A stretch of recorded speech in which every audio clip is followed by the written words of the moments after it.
Boa noite a todos e a todas que estão chegando para acompanhar a nossa live de hoje. Estou muito feliz, porque hoje eu tenho a honra de ter participando comigo a minha querida amiga, companheira de lutas, né? Grande ministra Márcia Lopes, para nós sempre ministra. Ela é assistente social, o currículo é grande, mas vale a pena, com a especialização na área da criança e do adolescente, gente, e também mestrado em serviço social pela PUC São Paulo.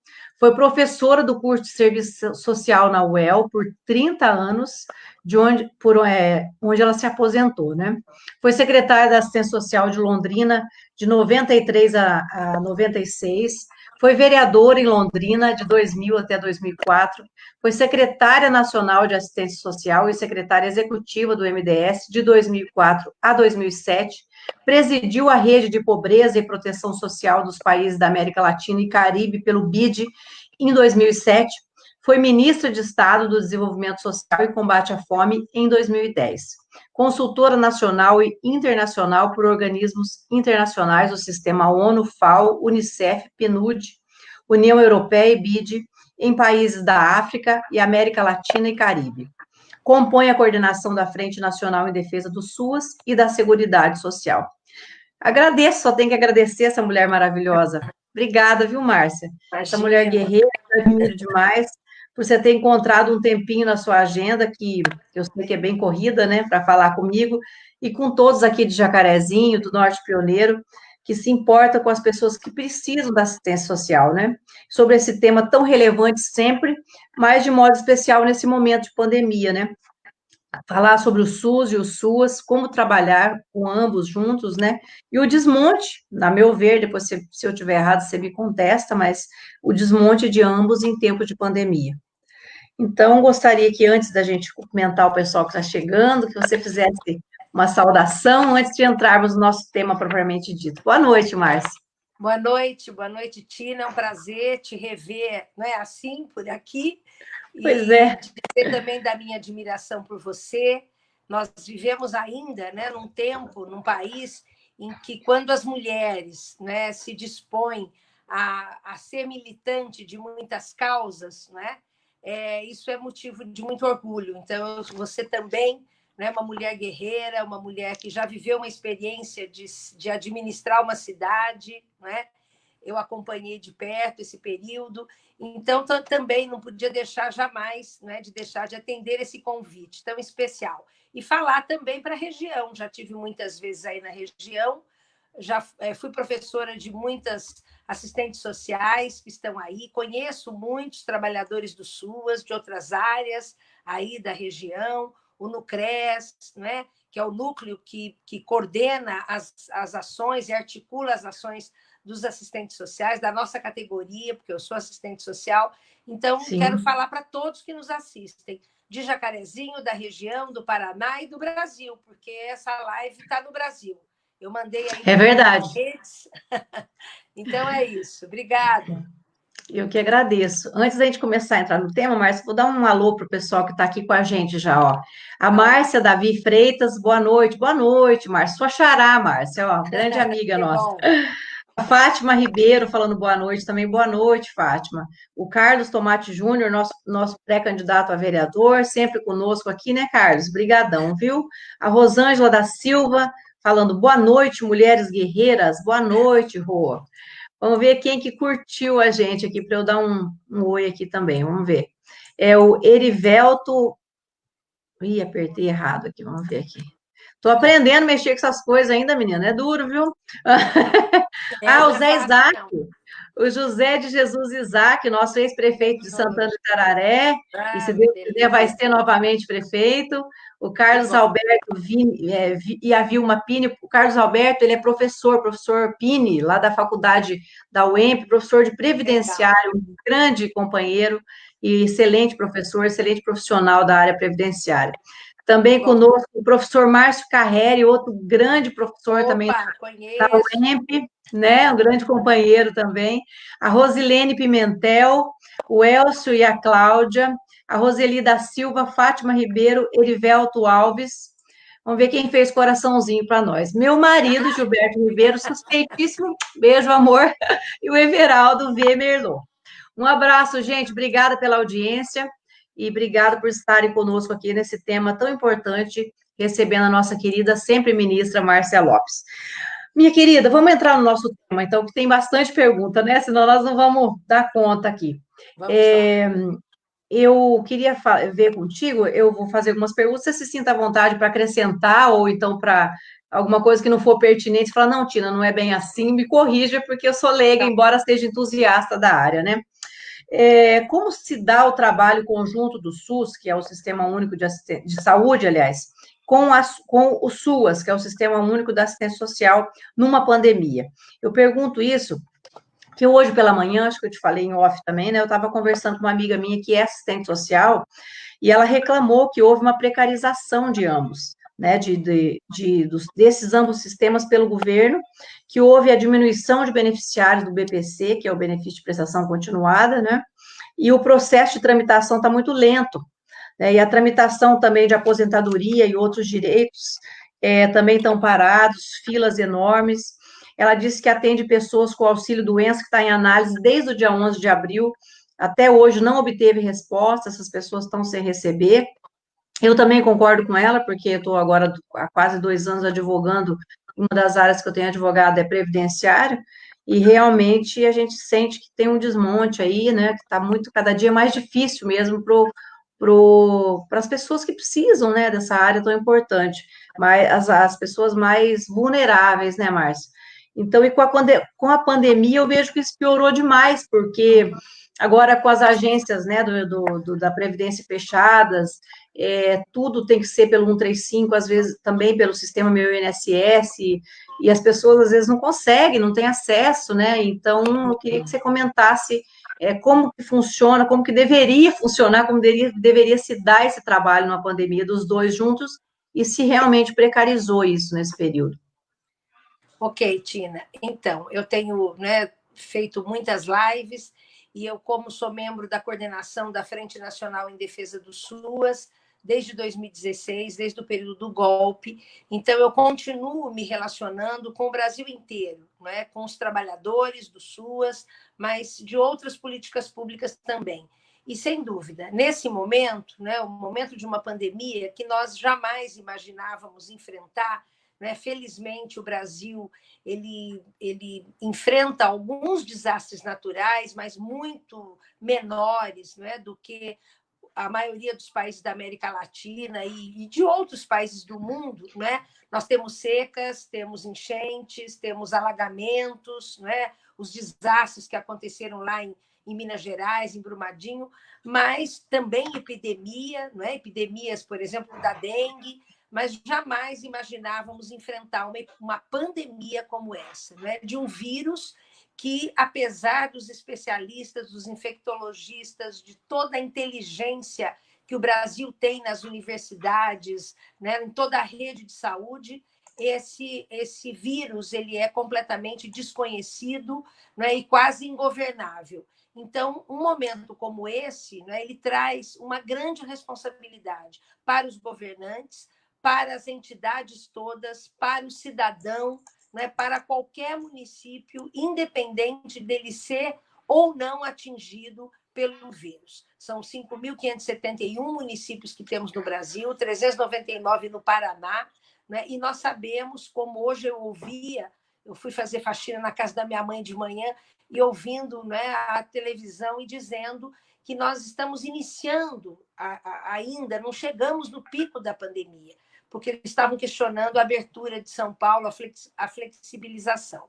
Então, de fato, acho que o primeiro debate é esse. Nós temos que ter total consciência, consciência cidadã, consciência, né, do nosso dever, de como enfrentar, como se cuidar, como orientar as pessoas com as quais nós convivemos, né? Independente da nossa profissão, da nossa área. Quer dizer, a pandemia atinge a todos e é uma questão de cidadania. E esse é o primeiro problema, porque é claro que nós gostaríamos de ter um presidente da República que fosse atencioso, respeitoso, que cuidasse da população, que demonstrasse à população total sensibilidade. Né? Infelizmente, não é isso que nós temos. Mas agora não adianta reclamar. Né? O futuro dirá o que vai acontecer. Nós temos que tentar, em cada cantinho, em cada lugar que a gente vive, fazer o melhor, fazer a nossa parte, trabalhar coletivamente.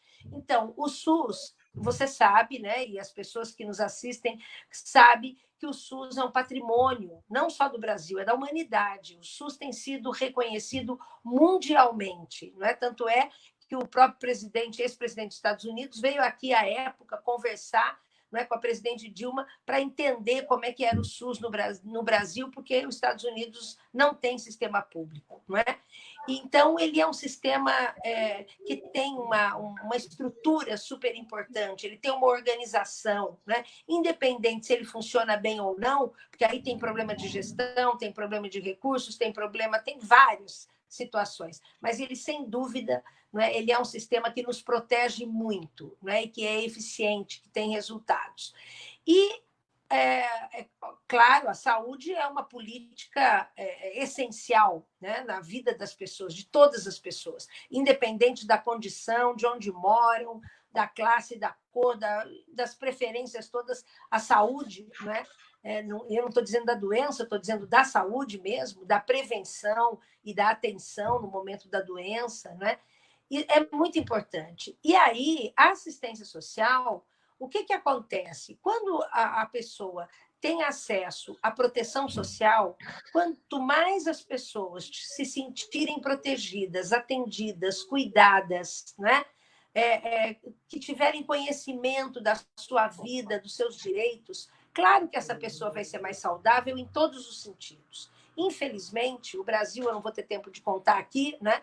Mas o Brasil tem uma história de reprodução e produção de pobreza, de miséria, de fome, exatamente porque governos, desde o descobrimento do Brasil, né, desde um pouco antes, nós não tivemos, né, governos suficientemente Mamãe está trabalhando agora. preocupados em atender, em garantir os direitos da população. E por isso, né, como diz alguns autores, nós fomos estocando, né, a fome, a miséria, a pobreza, a falta de saneamento, a falta de habitação para todo mundo, a falta de escola, né, a falta de cuidados, inclusive, da saúde. E, historicamente, os governos se desresponsabilizaram disso e passaram a entender que cuidar de pobre, cuidar das pessoas mais vulneráveis, cuidar de quem não tinha comida, emprego, era um problema da sociedade. E ele foi se desresponsabilizando e foi fazendo de uma forma populista, assistencialista, como benemerência, como caridade, como troca de voto. Nós bem sabemos quanta gente acabou, nesse período todo, se elegendo vereador, deputado, prefeito, entregando coisas para as pessoas, né? E por isso acho que a gente tem que honrar e fazer até esse debate hoje, se nós tivermos tempo, porque nós estamos num ano eleitoral e que a gente precisa pensar que futuro nós queremos, quem a gente quer para a Câmara de Vereadores da nossa cidade, quem a gente quer pôr na prefeitura, não é? Então, e aí nós chegamos à Constituição de 88, felizmente, e fizemos uma ruptura com essa forma de entender a assistência social. E pela primeira vez na história, a assistência social passa a integrar a Seguridade Social, junto com a saúde e com a previdência social. Por isso que saúde, previdência e assistência social têm tanta ligação entre essas políticas. Então, a assistência social passou a ser uma política de direito às pessoas, todos os cidadãos brasileiros, ou pelo ciclo de vida, porque são crianças, ou jovens, ou idosos, né? Ou por uma situação de vulnerabilidade, porque tem uma deficiência, porque sofreu abuso sexual, ou porque tem trabalho infantil, ou porque mora na rua, ou porque sofre de violência, como as mulheres, né? Precisam, demandam de proteção, de orientação, de acolhimento, de renda. E é isso que nós escrevemos na Constituição brasileira. Eu tive a honra, pela universidade, de participar de muitos debates, né? Da Constituição, depois da Lei Orgânica da Assistência Social. E aí, felizmente, né, o presidente Lula, quando assumiu, assumiu esse compromisso de nós implantarmos um sistema único de assistência social no Brasil, a exemplo do SUS. Então, não era mais, passou a não ser mais assim, vamos inventar um programa, acabou o dinheiro, acabou o programa, como sempre foi. Não, as pessoas precisam constantemente... Continuidade, né? Claro, continuidade. E aí nós implantamos o SUAS, que tem, né, os CRAS, os CREAS, eu sei que aí tem 2 CRAS, tem um CREAS, tem 3 unidades de acolhimento, os centros de convivência, as entidades não governamentais. Então, é uma rede socioassistencial de proteção social, que é direito das pessoas, assegurar a renda, a acolhida, a convivência da família e da comunidade, né, desenvolvimento da autonomia, assegurar que as pessoas em situação de risco sejam protegidas pelo Estado. E por isso que, no momento da pandemia, o SUS e o SUAS têm que trabalhar juntos. Eu não sei se o Jacarezinho tem um plano de contingência para a pandemia. Não sei se o Paraná não tem, infelizmente. A secretaria que deveria cuidar disso, a Secretaria de Trabalho, de Justiça e Trabalho, não tem, e deveria ter, porque o plano vai dizer isso. Quem são as equipes da saúde? Quem são as equipes da assistência social? Qual é a população que pode ser contaminada, ou que foi contaminada, ou que está doente, ou que nós temos que prevenir? Como é que nós vamos assegurar que essas pessoas, na pandemia, de fato, consigam ficar em casa? Né? Só fica em casa quem tem uma casa minimamente para ser, de fato, acolhido, né?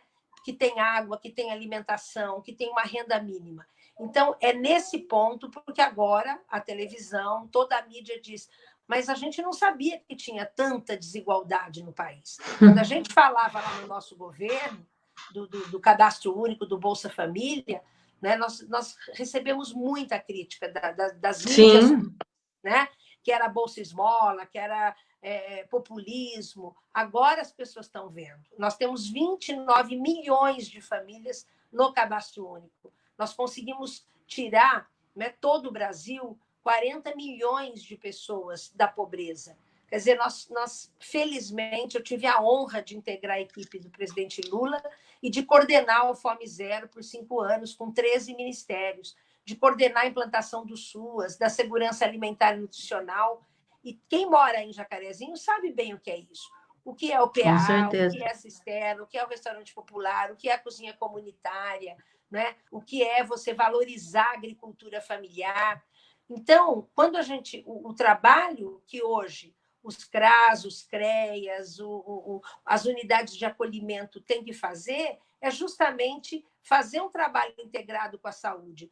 Nem sempre, não vai ser a mesma rotina, não vai ser a mesma dinâmica. Nós não podemos reunir as pessoas, aglomerar as pessoas, mas nós podemos fazer trabalho remoto, nós podemos ter um celular em casa da prefeitura e a gente ligar para as pessoas, perguntar como elas estão, né? Se no município tem um grupo de convivência de idosos ou de jovens, né? Ou grupo de mulheres, nós podemos continuar fazendo o mesmo trabalho. Se der tempo, depois eu conto algumas experiências que eu tenho conhecido pelo Brasil afora, muito importante, onde, né, a assistência social e a saúde, e aí a educação, a agricultura, a cultura, vão se integrando para poder atender bem a população. Teria que ser uma rede mesmo, né? Uma interface entre as secretarias, no caso do município, né? E a gente percebe que não tem comando nem do governo federal, como é que chega isso na base, né, Márcia? Então, realmente, desintegra, né? Todo estado e todo município tem que ter o chamado comitê de crise. E nesse comitê de crise tem que estar, claro, né, começando do prefeito ou prefeita, o secretário de governo da saúde e da assistência social, porque foi decretado, assistência social é uma atividade essencial. Sim. Né? Assim como eu sei que aqui no município eles têm um comitê da pandemia, o comitê do Covid, mas eu não vi se a assistência social está fazendo parte, não. Eu vi que a saúde está, tem vereadores, o prefeito, o hospital está, eu não me atentei, sinceramente, para ver se a assistência social está. Eu sei que naquele começo, acho que está também outra pergunta aqui, mas para a gente entrar mais nisso depois, que o Bolsonaro deveria ter utilizado mais o CRAS, né, para né, para o auxílio emergencial e tudo mais, né? Mas depois que a gente vai falar mais nisso. A criação, acho que você já falou essa segunda que eu ia perguntar, se a criação do SUAS se deu no governo Lula e como foi, qual é a sua participação? Acho que você já respondeu dentro da primeira pergunta, né? Tá. Eu fui Já. secretária nacional em 2004, né? A conferência Uhum, foi em dezembro de 2003, a decisão. E aí eu acho que esse é um diferencial, porque eu me lembro bem que aham. o presidente exigiu que todo o ministério tivesse uma sala de prefeitos, uma sala para os Sim, prefeitos. E ele tinha falou: mesmo. Quando eu era nós temos prefeita, que ia. respeitar, né, a marcha dos prefeitos, a sala. E aí nós deliberamos junto com os governadores, com os prefeitos, com a sociedade civil, com os conselheiros, com as entidades, a implantação do SUAS. Então, eu fui secretário o primeiro ano, em 2004, depois 2005, 2006 e 2007, secretária executiva, e, né, atendendo todas as áreas do Ministério, mas sempre ali junto com o ministro Patrus Ananias, e depois, 2010, quando ele se afastou, eu assumi o Ministério como ministra. E levamos a cabo, né? O SUAS hoje é um sistema, é um dos maiores sistemas do mundo, né, em relação aí na área da assistência social. E a gente tem que se orgulhar muito disso, né? E cada município que tem essa consciência, porque agora a gente está vendo, né, como é importante. E o atual presidente, já respondendo, ele não reconhece isso, ele não reconhece. Foi difícil ele se reunir com os governadores. Olha como ele se refere, como ele tem a capacidade, naquele malfadado vídeo, de se referir a governadores. Quer dizer, não tem medida, infelizmente. Né? Não era isso que a gente queria e esperava dele. Então, ele não respeita os estados e nem os municípios. Então, os prefeitos devem estar se sentindo muito, muito abandonados, né? Porque esse era o momento, porque a população vive no município. Jacarezinho tem 40 mil habitantes, não é? Quase, 39 e alguma coisa, praticamente 40. 39.378. Deve ser 40 ou mais, né? E tem 5.220, 5 mil famílias no cadastro único. Então, Jacarezinho tem que trabalhar com esse dado. São mais de 15 mil pessoas estão na faixa da pobreza em Jacarezinho. E mais de 2.000 famílias estão no Bolsa Família. E mais quase 1.000 pessoas estão no benefício de prestação continuada. Então, significa que o prefeito tem que administrar para os 40 mil. Agora, tem que ter mais dinheiro e prioridade para em Para torno os de que mais onde precisam, né? provavelmente passa de 25 mil. Para quem precisa, tem o direito e precisa ter acesso às políticas públicas. Verdade, Márcia. Deixa eu dar mais É um isso. alô aqui para mais gente que está conosco antes da próxima pergunta. Ó, a Neuza Rocha está falando boa noite. Boa noite, Neuza. Mauricéia Alves, minha querida amiga, nossa grande professora militante, também sempre conosco, está aqui falando boa noite, Márcia e Tina. Boa noite, Mal. A Viviane dos Santos Fragatti também. Boa noite, Tina. Boa noite, Viviane.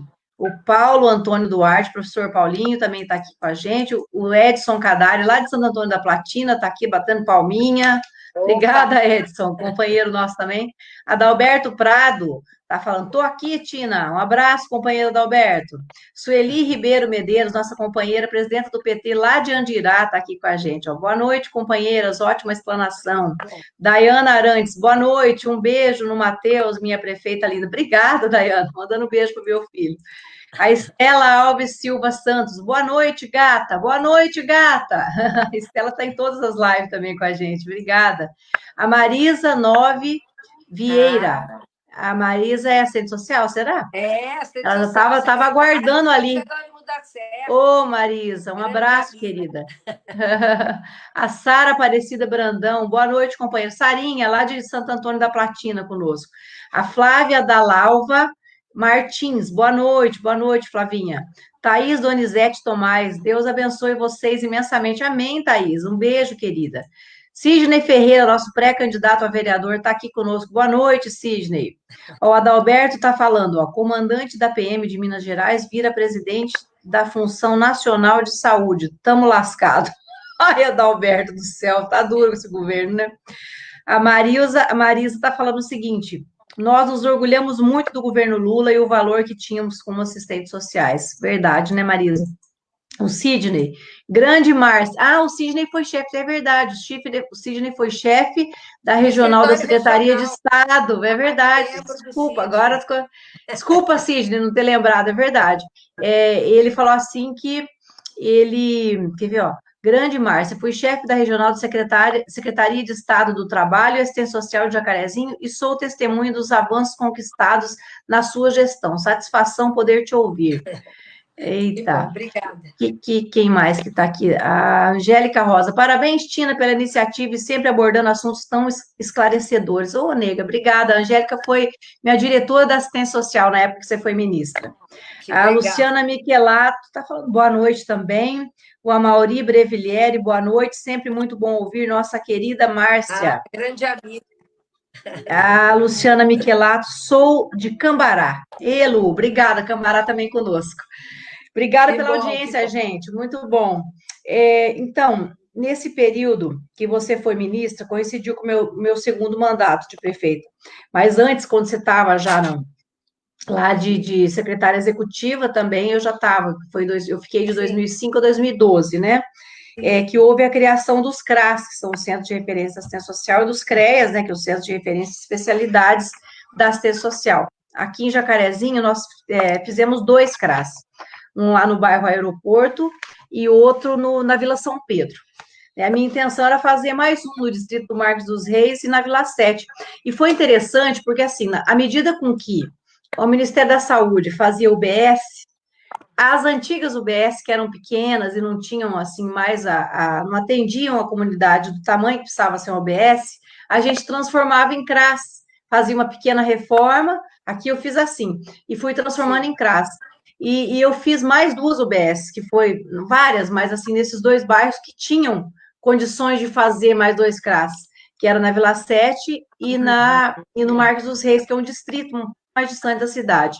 Mas quando a gente terminou o mandato, estava no final do mandato, já que eu consegui concluir essas UBS também, não deu tempo de implantar esses mais dois CRAS, né? E são regiões que precisam também.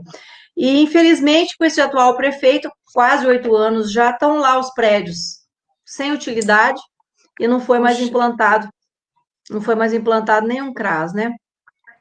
Então, quem sabe, né? Se a população quiser, eu estou como pré-candidata a prefeita novamente, e quem sabe a população nos queira, né, Márcia, para a gente voltar e concluir isso, porque é tão importante. O CRAS, ele descentralizou, né? Aquilo que você falou no claro. começo. Antes ficava só na Secretaria de Assistência Social, que geralmente era no centro da cidade, e tinha essa Isso. função assistencialista, não tinham as políticas públicas, os programas que incluíssem as pessoas e que fizessem realmente, né, as pessoas andarem com as próprias pernas, que as pessoas precisam, né? Ninguém quer viver se humilhando, viver sofrendo, todo mundo quer ter oportunidade de evoluir na vida, de crescer, né? Então, acho que os CRAS foram essenciais para isso também.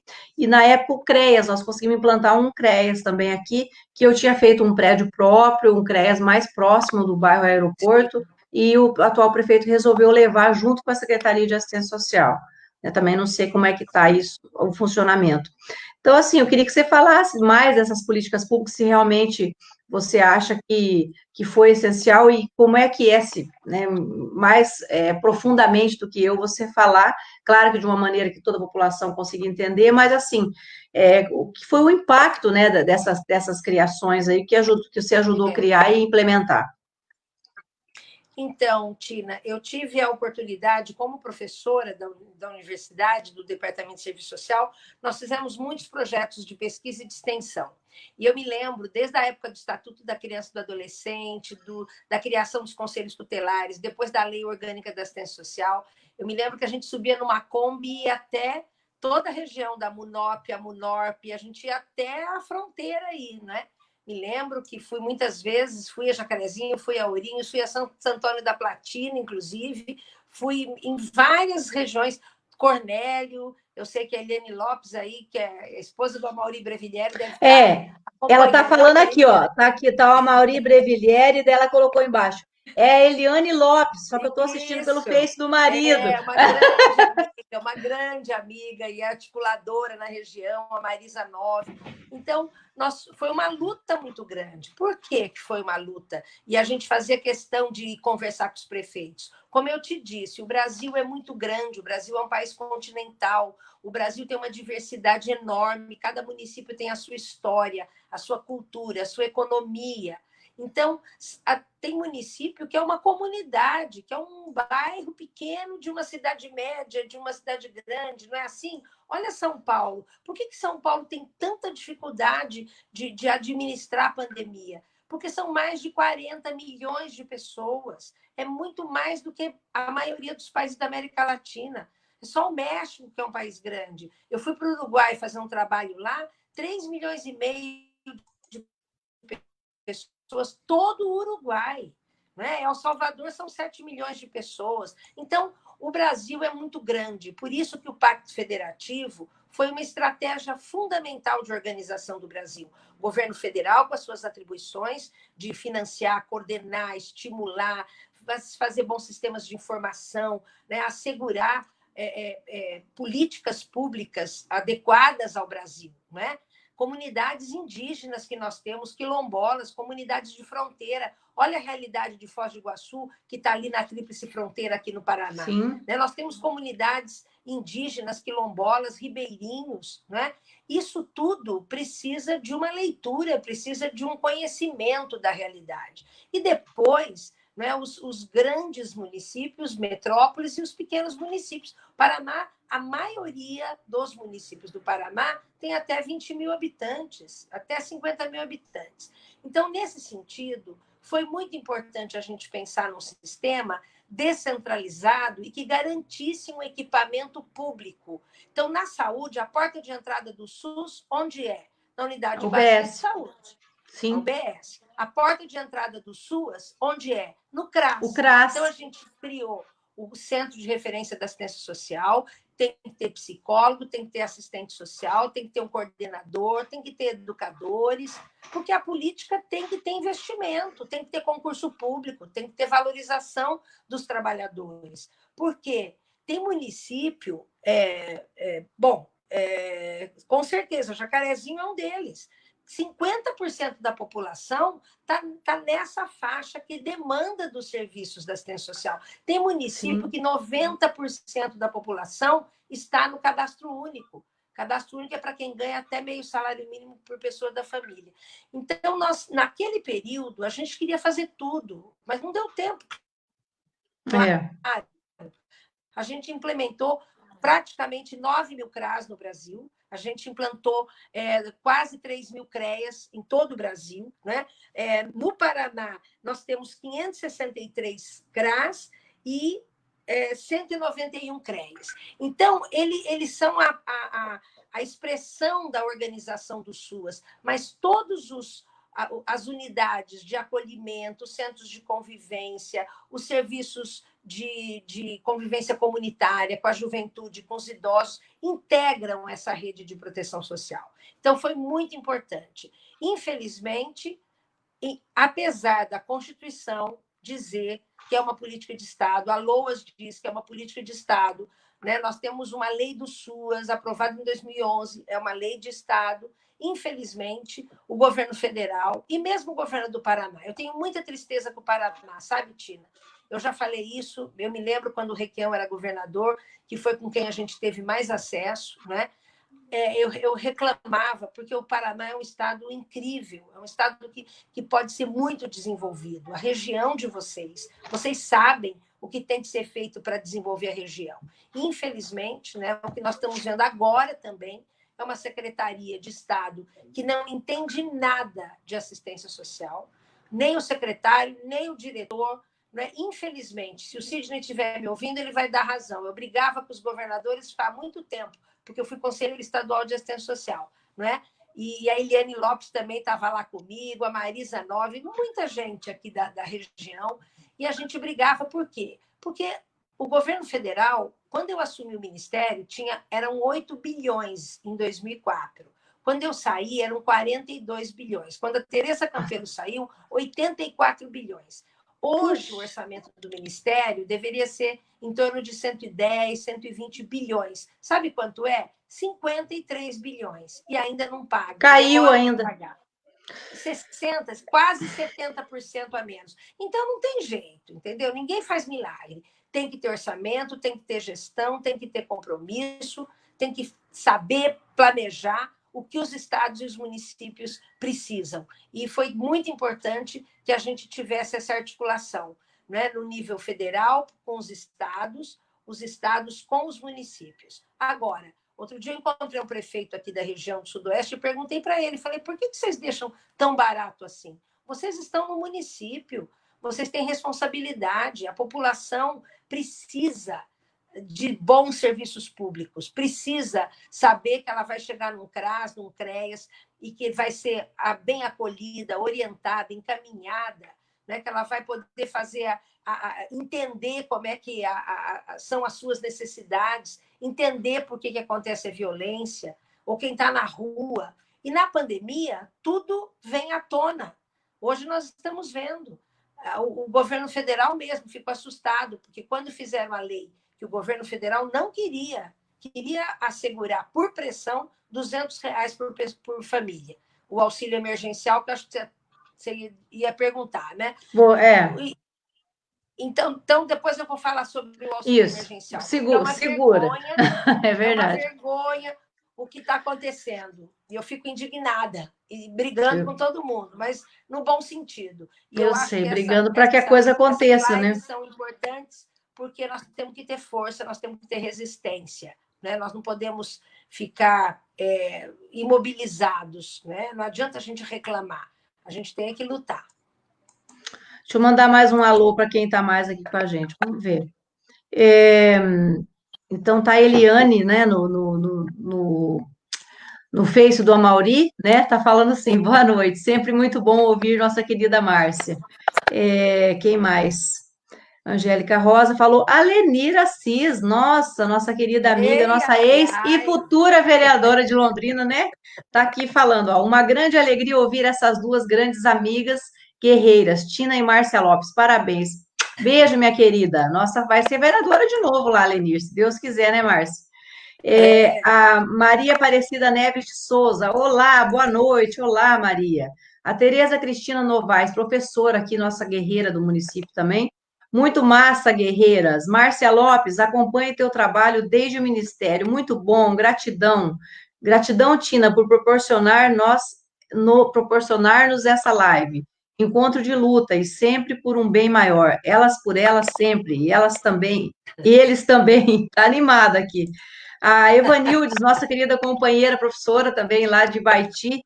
Sidney Ferreira, Márcia, com um trabalho reconhecido internacionalmente. Mulheres lindas e guerreiras. Obrigada, Evanildo. Vocês também são maravilhosas. Lá elas vão ter uma pré-candidata a prefeita mulher também, Márcia. A Lu, se você puder um dia fazer uma live com ela também, que é uma professora, pedagoga, uma guerreira também, lá de Baiti. Vamos ver quem mais que está aqui.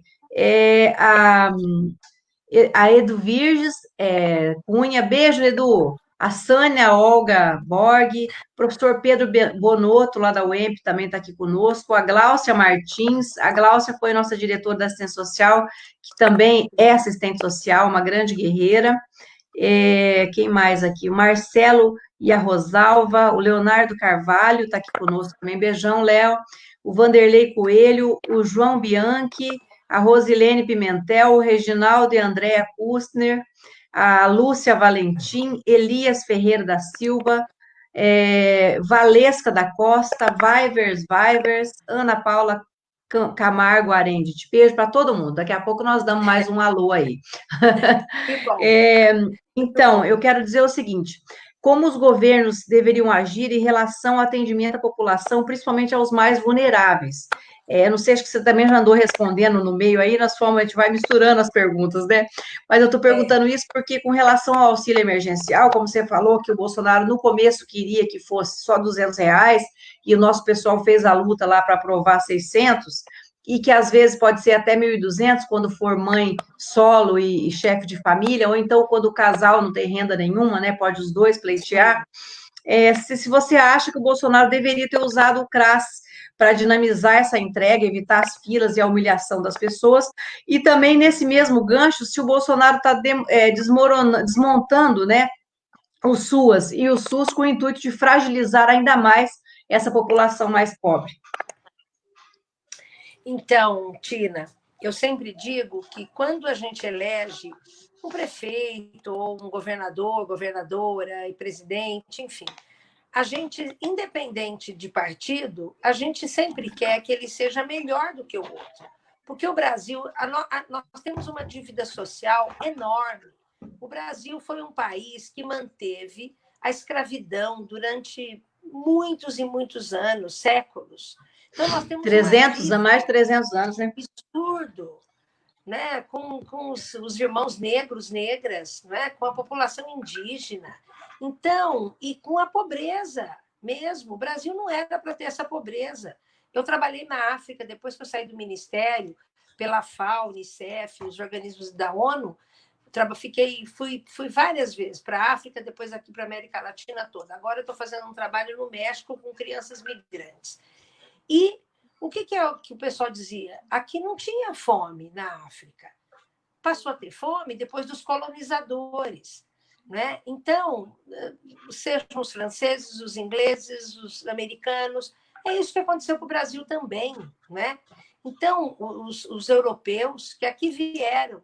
E aí, o que aconteceu? Isso foi, ao invés, né, de termos políticas públicas e um Estado forte, governos fortes, preocupados em assegurar acesso à terra, em fazer saneamento, em assegurar escola para todo mundo. Olha a luta que a gente tem para ampliar a educação infantil, e a educação infantil é um direito que a gente só conseguiu colocar lá na Lei de Diretrizes e Bases da Educação, em 1996, né? Então, quer dizer, o Brasil foi atrasando tudo. E que só veio ser implementada a educação infantil com o Brasil carinhoso ali no governo Lula, governo Dilma, né? Exatamente. Porque antes não tinha nada. Não, antes um pouco. Eu tive a honra de coordenar a separação. Porque o que acontecia com a assistência social? O que os governos entendiam? Tudo que é pobre é da assistência social. Uma visão tacanha, uma visão errada, uma visão atrasada. Então, eu me lembro quando eu era secretária aqui em Londrina, tinha lá o tal do plantão social, que os profissionais tinham que entregar medicamento, as receitas de óculos, cadeira de roda para a pessoa mais pobre era ali. Nós acabamos com isso. Nós criamos, naquela época, em 93, que já tinha LOAS, né? Nós criamos os CAPs, os Centros de Atendimento à População, e descentralizamos. E chegando no governo federal, nós fizemos essa arrumação mesmo. Ou seja, medicamento, órtese, prótese, leite para pessoa doente é na saúde, é Ministério da Saúde. Sim. Educação infantil, Ministério da Educação. Eu coordenei essa transição do Ministério da Assistência Social, do Desenvolvimento Social e Combate à Fome, da Secretaria de Assistência Social, para o Ministério da Educação. Álcool e droga era tudo na assistência social. A saúde sequer recebia uma pessoa alcoolizada no posto, na unidade básica de saúde. Então, o SUAS, ele organizou e ele escreveu o que é assistência social, quem ela atende, quem são os usuários da assistência social, assim como são usuários do SUS, assim como são estudantes da escola, não é? Então, isso a gente conseguiu fazer. Os outros governos tinham que continuar, porque nós não fizemos porque era o presidente Lula, claro, o presidente Lula é que cumpriu o que estava na Constituição, porque ele tem responsabilidade, compromisso com a democracia, com a justiça, com a erradicação da pobreza e da fome. É só ler a Constituição. Né? As pessoas foram demonizando os partidos de esquerda, um porque é comunista, outro porque é isso, outro porque é aquilo. Não é? E a gente sabe que os partidos de esquerda que defendem a Constituição, que defendem a distribuição de renda, estão pagando o pato até hoje. E vai ser sempre assim. E eles vão encontrar todas as formas, infelizmente, de fazer isso. Então, nesse sentido, claro, 2016 só tem o golpe, o impeachment da Dilma, que depois eles escreveram numa linha que ela não tinha cometido o ato de responsabilidade fiscal, não é? Mas isso foi quantos meses depois? Então, ela não podia nem ter sofrido impeachment, todo mundo, isso é claro e notório. Bom, mas depois do golpe, o que aconteceu? Quando criou, o Temer assumiu que o Osmar Terra foi lá para o Ministério, que já começou a confundir tudo, imagina extinguir o Ministério da Previdência, o ministério mais antigo do país, acabaram com o Ministério do Trabalho, puseram o INSS dentro do Ministério do Desenvolvimento Social e Agrário, fecharam o Ministério do Desenvolvimento Agrário, que era o ministério que atendia a área de agricultura familiar, que implantava os programas, o PRONAF, programas importantíssimos para o desenvolvimento do Brasil. E aí começaram a dar o golpe e o desmonte total das políticas públicas. O ministro não queria fazer mais conferência, como não fez a última, quem fez foi a Frente Nacional, né? Porque ele disse que não queria ser vaiado. Então, começaram a cortar o orçamento, começaram a não receber os gestores mais lá, nem os prefeitos, nem os governadores. Ontem eu participei de uma reunião da Comissão de Direitos Humanos da Câmara, numa reunião virtual, junto com o Ministério da Cidadania. Estava lá secretário nacional, presidente da Dataprev, da Caixa Econômica, para discutir justamente o auxílio emergencial. Eu estava lá em nome da frente. E é uma vergonha, porque eles tratam esse benefício, que é um benefício eventual, isso está escrito na LOAS. A assistência social, ela pode assegurar, ela deve assegurar benefício nas situações de calamidade, nas situações de uma pandemia, de uma epidemia, de uma enchente. A Câmara de Vereadores, a Assembleia do Estado ou a Câmara Federal tem obrigação de votar a complementação orçamentária no momento desse. Então, tudo que a população de Jacarezinho precisar para ser protegida, que não esteja no orçamento, tem que aprovar o orçamento. Nós estamos numa situação de excepcionalidade. A pandemia é uma situação de excepcionalidade. Então, o que aconteceu? Claro que quando o governo não queria repassar recurso, porque além dos 80 milhões de pessoas no cadastro único, nós temos no mínimo 20 milhões de pessoas que estão desempregadas, os ambulantes, as autônomas. Como que elas vão trabalhar? Uma pessoa que era vendedora e que agora não pode nem sair na rua. Então, é o governo que tem que atender. A proposta da esquerda, dos partidos do PT, do PCdoB, do PSOL, dos partidos de esquerda, era um salário mínimo por família. O governo ofereceu R$200, a Câmara brigou e os movimentos sociais, muitas pastorais, sindicatos, foram todos assinar, né, manifestos, e aí acabaram, aí votaram R$500, o governo, para ter o nome dele, então falou, então vai ser 600. Mas agora o Guedes já está falando que vai dividir em 3 vezes, que não sabe se vai ter dinheiro, e tem mais de 10 milhões de pessoas que ainda não receberam nem a primeira transferência. Então, é isso mesmo. Nós ficamos o tempo todo dizendo, os CRAS estão em todos os municípios, os CRAS sabem quem são as famílias, os CRAS que coordenam o cadastro único no município. Tanto é que eu sei quantas famílias tem aí. Eu peguei isso daqui na página do Ministério que tem essa informação. Eu sei quantos tem no Paraná. Qualquer município pode acessar lá na Secretaria de Avaliação e Gestão da Informação, na SAGE, que também não é mais secretaria, agora o ministro pôs lá no gabinete dele para ele ter mais poder, enfim. E está escrito lá quais são os municípios, quantas famílias tem. Então, era só descentralizar. Né? Agora eles estão começando a dizer que tem fraude, que tem isso e aquilo.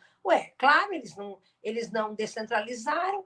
É impossível que o governo federal faça as coisas sozinhos. Impossível. Nenhum governo federal vai conseguir sucesso, êxito, bons resultados, se achar que vai trabalhar sozinho. Por isso que a gente precisa de bons governadores, governadoras, bons prefeitos e prefeitas, porque é essa junção que vai responder aos grandes desafios que o Brasil ainda tem. Nós tínhamos reduzido 60% de mortalidade infantil, nós tínhamos reduzido desnutrição, nós saímos do mapa da fome e agora começou tudo de novo. Quer dizer, Verdade. Olha, eu fiquei muito É no doente. município que a coisa acontece, né, Márcia? Não tem como, né, Exatamente. trabalhar sozinho, né? Deixa eu te interromper um pouquinho, depois eu vou fazer 3 perguntas de um, que já faltando 10 minutos para te dar 1 hora de live. Tá tão bom que a gente nem viu passar. Nossa, Deixa eu dar um vamos alô lá. pro pessoal que está com a gente aqui de novo. Quer ver, ó? O Fernando Lopes falando boa noite. Sou sempre Tina. Obrigada, Fernando. Boa noite. A Marisa Nove falando de novo. Fico feliz em saber que você, Tina, é pré-candidata. Mulheres à frente. Obrigada, Marisa. Conto com a tua Marisa ajuda. tem que ser também. É verdade, tem que encarar lá, né? O Adalberto Prado, tá lá de Curitiba, falando de novo. Tô aqui de Curitiba vendo vocês. Obrigada, Adalberto. Olha Felipe que bom. Tonetti, meu irmão, muito boa discussão, parabéns. Obrigada, maninho. Beijo. A Maria de Fátima, oiê, Tina, estamos juntas. Uhul! Obrigada, Maria de Fátima. E tem mais o pessoal que está curtindo, um monte de gente, mas se eu não fizer as últimas 3 perguntas para a Márcia, não vai dar tempo, né? Então, assim, eu queria Tá bom, englobar as vamos três lá. numa só, Márcia. Ó. Qual o É, papel da sociedade em geral nesse momento de pandemia? E falando em sociedade, esse ano nós teremos eleições, né? Você já foi vereador em Londrina. Então, como você avalia esse momento e a importância da participação da população em eleger os prefeitos e prefeitas?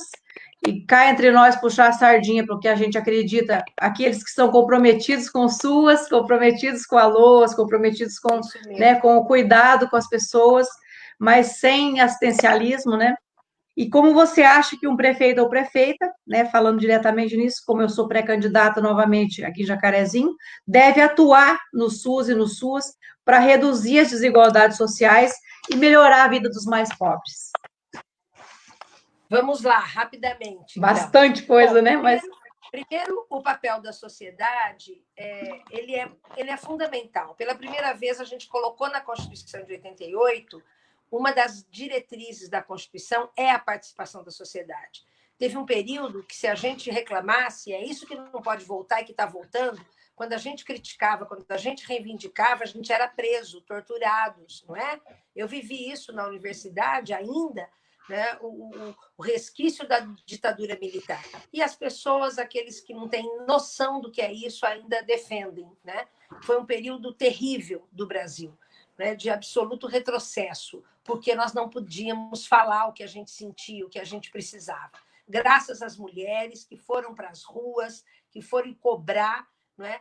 Nós começamos, e aí, claro, a organização dos trabalhadores pelos sindicatos, as mulheres, a juventude, as categorias profissionais, a nossa categoria, os assistentes sociais que tem aí, né, o Conselho Federal de Serviço Social, o Conselho Regional, esteve sempre em todas as lutas, enfim, as igrejas, as pastorais sociais, a teologia da libertação, a gente sabe bem que o Leonardo Boff, que hoje pode falar de novo, foi silenciado lá atrás, não é? Porque não podia falar que tinha injustiça, não podia falar que tinha pobre, não podia falar que o salário mínimo era insuficiente, não podia falar contra, né, qualquer governo que não atendesse a população.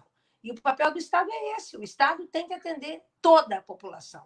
Não é o prefeito de Jacarezinho ou o governador do Pará, não pode escolher quem ele vai atender. Ele tem que. As políticas sociais, as políticas públicas têm que ser para o conjunto da população. É isso que nós defendemos. Por isso é que a gente saiu, né, dando visibilidade para o conjunto da população brasileira. Eu viajei o país inteiro, fui lá para São Gabriel da Cachoeira, onde 99% dos municípios, e que teve uma prefeita do partido que indígena, né, uma mulher, 99% é indígena. Tem município no Brasil que está lá na fronteira com a Goiânia que fala inglês. Então, nós temos, esse o país. E é para esse país que a gente tem que governar. Então, qual é o papel da sociedade? É participar, é não se omitir. Então, nós criamos os conselhos, nós criamos as conferências, os comitês, né, as entidades todas. A sociedade não pode silenciar, ela tem que participar. Então, é muito importante as pessoas se colocarem à disposição, ou para ser candidata né, a vereadores, a prefeitos. Isso é legítimo. A política, como dizia um amigo nosso aqui, um bispo aqui em Londrina, ele dizia: a política é a arte, é a sabedoria, não é? de organizar a vida em sociedade para o bem, para a paz. Isso é fazer política, é a gente se comprometer com o outro.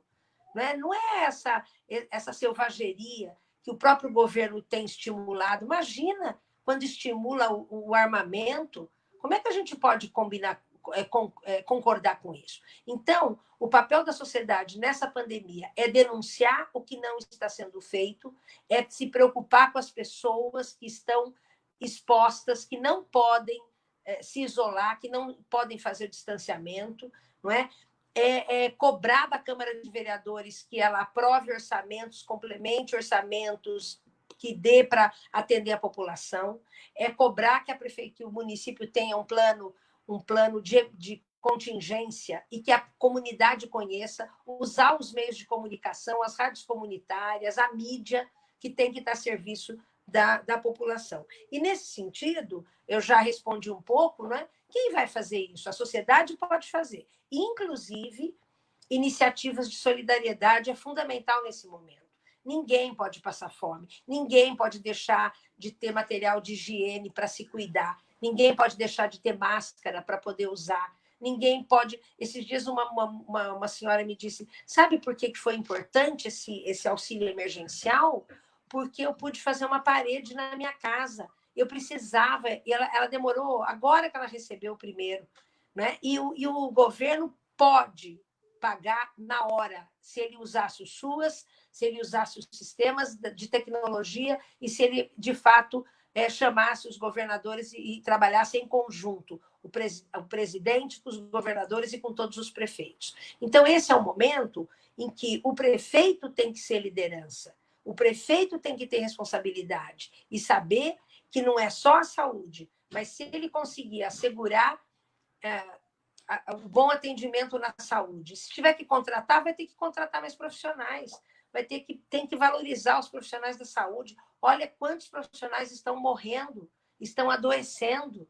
Então, tem que ter um sistema de proteção para eles, não é?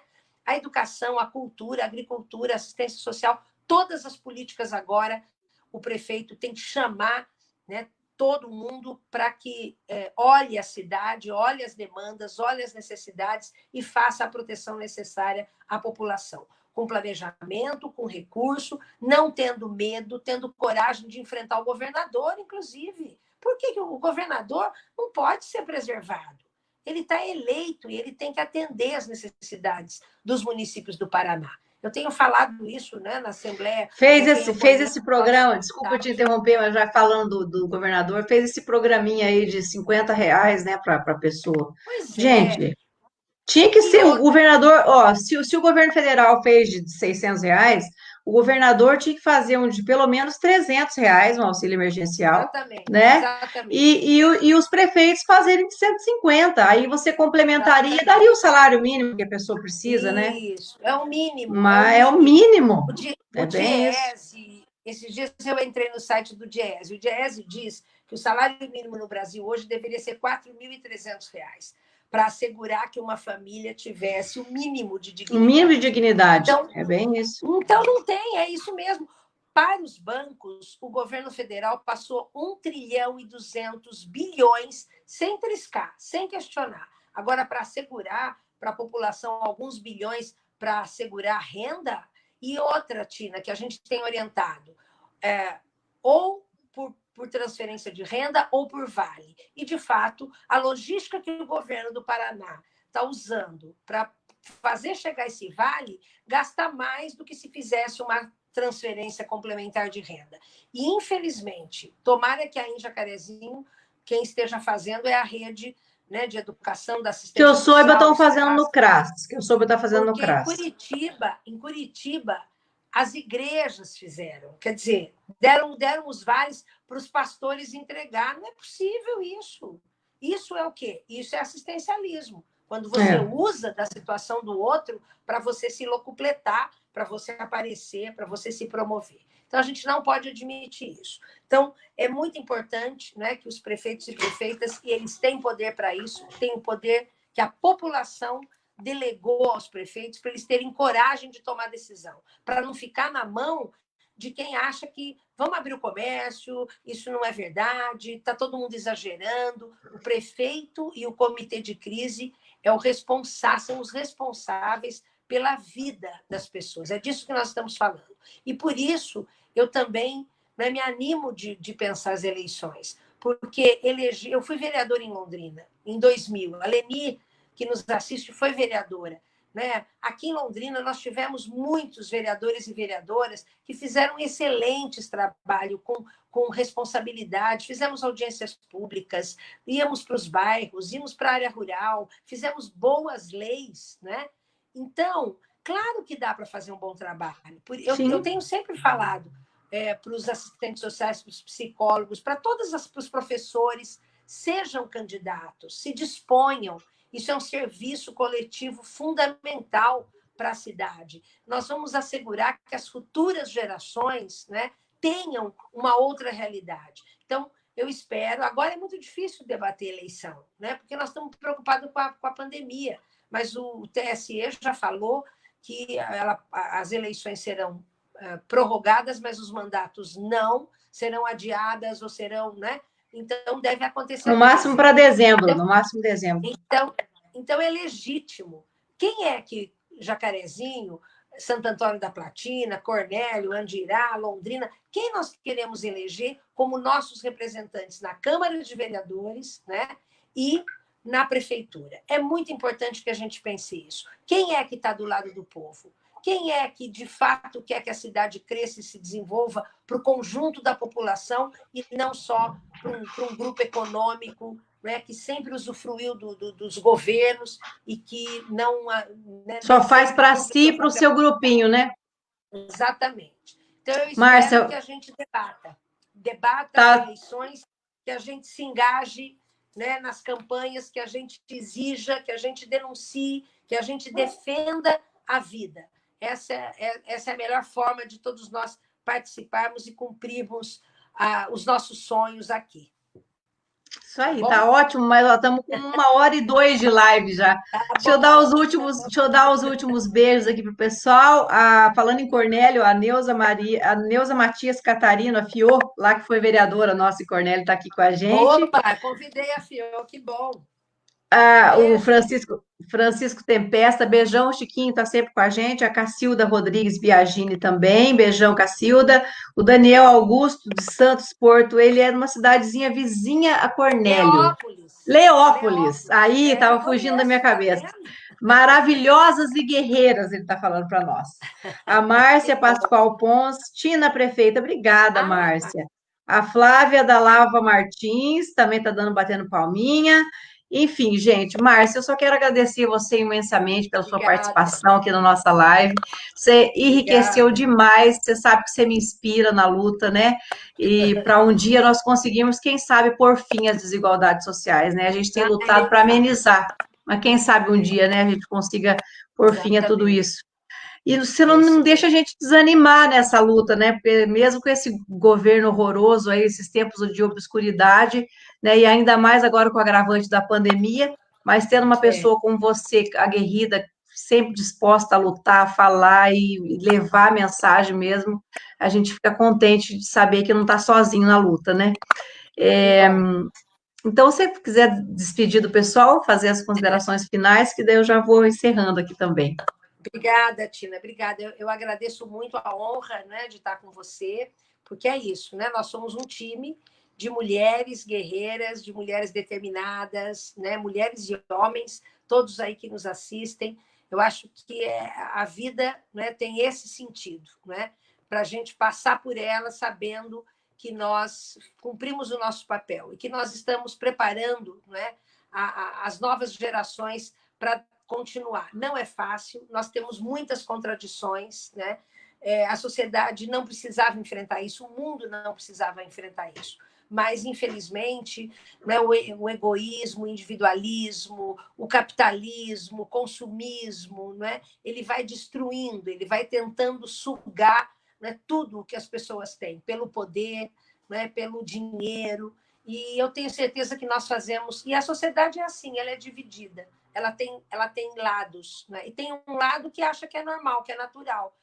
Viver, morrer, né, passar fome, não ter escola, não ter proteção, ser desrespeitado, sofrer violência. E tem um lado que defende intransigentemente os direitos, né, os direitos ao que a gente precisa para ser feliz, para ter dignidade, né, as necessidades fundamentais que está escrito no artigo 6º da Constituição, né, e para viver com dignidade. E é isso que nós defendemos. Felizmente, né, nós não somos homofóbicos, nós não somos violentos, nós não somos racistas, nós não somos preconceituosos. Esse é o nosso lado. E eu tô sempre, né, do lado das pessoas que querem e apostam nisso. Então, eu desejo que eu tenho certeza que a gente vai sair melhor dessa pandemia, porque a gente está podendo falar mais, conversar mais. É impressionante, mesmo virtualmente, né? E todo mundo está discutindo que o futuro será outro, que o futuro vai ter que ser diferente, né? E eu espero mesmo que a gente tenha um futuro melhor, né, em cada município do Paraná, que a gente tenha um futuro melhor nesse estado, no nosso país, na América Latina, no mundo. Eu agradeço muito, te parabenizo pela garra, pela coragem, desejo sucesso nesse teu sonho, né, que se realize. É uma responsabilidade muito grande ser gestora pública, né? Mas você já passou por isso, eu tenho certeza, e aí, né, democratizar esse diálogo com a população para fazer as escolhas certas, né? Eu espero que você tenha sucesso. Muito obrigada, conte sempre comigo. Um beijo em todo mundo que assistiu essa live, para todos os trabalhadores, para todos os usuários, os que participaram. Muito bom falar com vocês, saber que vocês estão aí. Obrigada, um beijo. Bom fim de semana. Eu que te agradeço, Márcia. Como diria o filósofo Mário Sérgio Cortella, né, que nós tenhamos sempre esperança, mas no sentido de esperançar, né, e não de esperar. E também eu quero encerrar a nossa live com a frase do escritor e pensador mineiro, chama Remington Aniceto, acho. Quem se cala diante das injustiças sociais trai o seu semelhante e se acovarda perante a vida, né? Obrigada mais uma vez a você, obrigada a todos e a todas por terem participado com a gente. Até a próxima live, se Deus quiser. Tchau, tchau. Obrigada, beijo. Tchau.